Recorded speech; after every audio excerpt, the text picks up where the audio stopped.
The 1920s in America are often referred to as the decade of prosperity, a time when productivity increased daily. New industries such as aviation began to prosper, while exciting industries like food processing and weaponry modeled their factories after Henry Ford's assembly line. By 1929, the United States was viewed as the world's industrial leader and produced roughly 40% of the world's manufactured goods. The largest industry in America was the automobile industry. By the end of 1929, the United States produced over 85% of the world's vehicles, and 52% of American families owned a car. The automobile industry was not only prosperous in itself, but it also stimulated the American economy by expanding steel, oil, road construction, and rubber industries. Furthermore, it promoted tourism and the growth of suburbs. In 1923, President Calvin Coolidge stated that the chief business of the American people is business. Business expansion also quickly changed the American way of life through consumer goods. Advertisements and salesmen sought to sell their goods as a way of satisfying everyday needs. Urban and suburban families frequently purchased on credit in order to obtain the latest household advancements that would make their lives easier. Vacuum cleaners and electric washing machines were the most popular purchases of 1923, most of which were purchased through monthly installment plans. Purchased new, a refrigerator would cost $714 in 1923. Since many Americans could not afford this expense in one lump sum, buying on credit was their saving grace. These appliances not only revolutionized household work, but the American way of living as well. The 1920s also saw the widespread use and consumption of Coca-Cola, Kool-Aid, the Band-Aid, the hairdryer, and a lie detector, just to name a few. General Mills and Betty Crocker also got their start in 1921, and by 1924 had created their first cereal, Wheaties. Ironically, Wheaties would become a staple for dwellers in Hoovervilles, and some might argue that American starvation rates during the Great Depression would have increased had it not been for the high production rates of non-perishable goods like cereal during the 1920s. George Eastman propelled his Kodak business into mainstream life, and inventors like Thomas Edison used his technology to capture the American way of life on film. Telephone communications also became easier, and jazz music became a symbol of American culture. For the first time in American history, vacations were not a sole pastime of the rich, and most American families spent more of their incomes on trips away from home, sporting events, and movies. By 1929, weekly movie attendance reached 80 million, a figure doubled from 1922. Radios also transformed everyday life by bringing news and entertainment into the American home.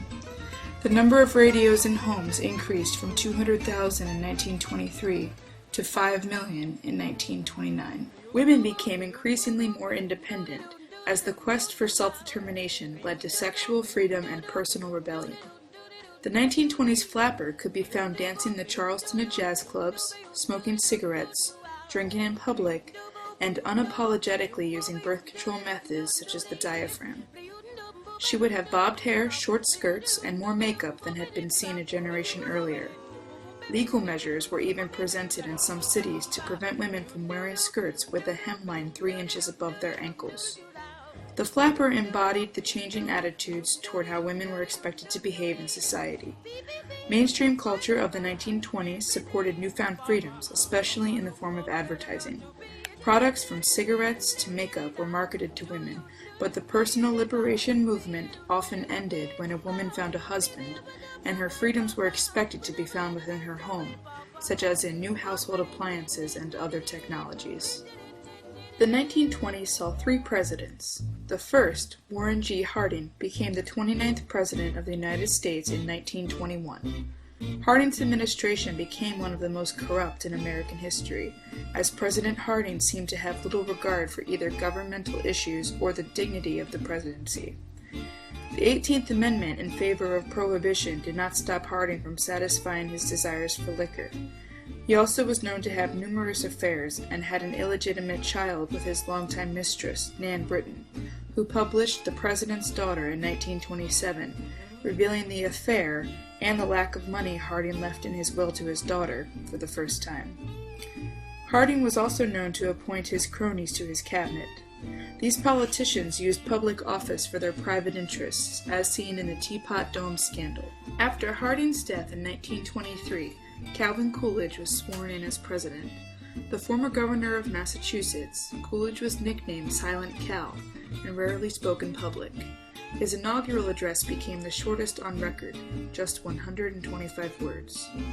Coolidge won re-election in 1924 by a landslide, crushing the Democratic nominee John W. Davis and the Progressive Party nominee Robert La Follette.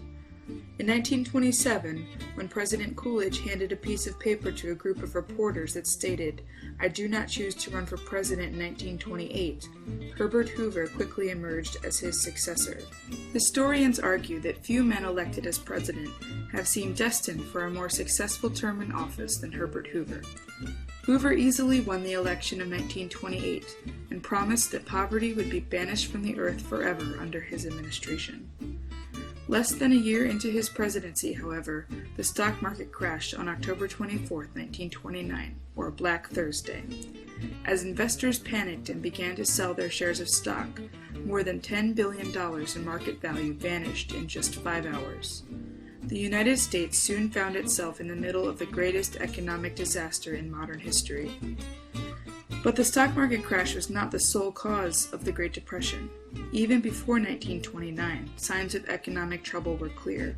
Florida and Southern California experienced a euphoria of real estate speculation that led to land busts and mortgage foreclosures. A decade-long depression in farm regions during the 1920s reduced purchasing power and decreased the value of American goods. Sales of new automobiles and household consumer goods stalled after 1927, as many Americans who purchased expensive items on credit were unable to pay their monthly installments.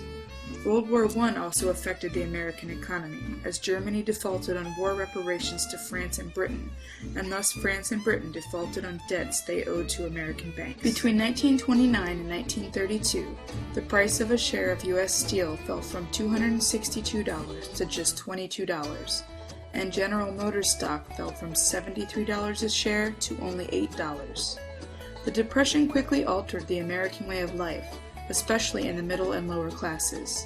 Even the most wealthy Americans were hurt by the Depression, including the Rockefeller family, who lost 2/3 of its fortune in 1929 alone. Hundreds of thousands of people searched for work each day, and hungry men, women, and children lined the streets of major cities in Hoovervilles, a name given in defiance of what many Americans believed to be President Hoover's ignorance of the state of the country. Bonus marchers arrived in Washington, D.C. to protest Hoover's failed policies on promised World War I payments, but were evicted by federal troops. Although the 1920s were prosperous times, many groups of Americans felt ignored by the decade's promises of prosperity.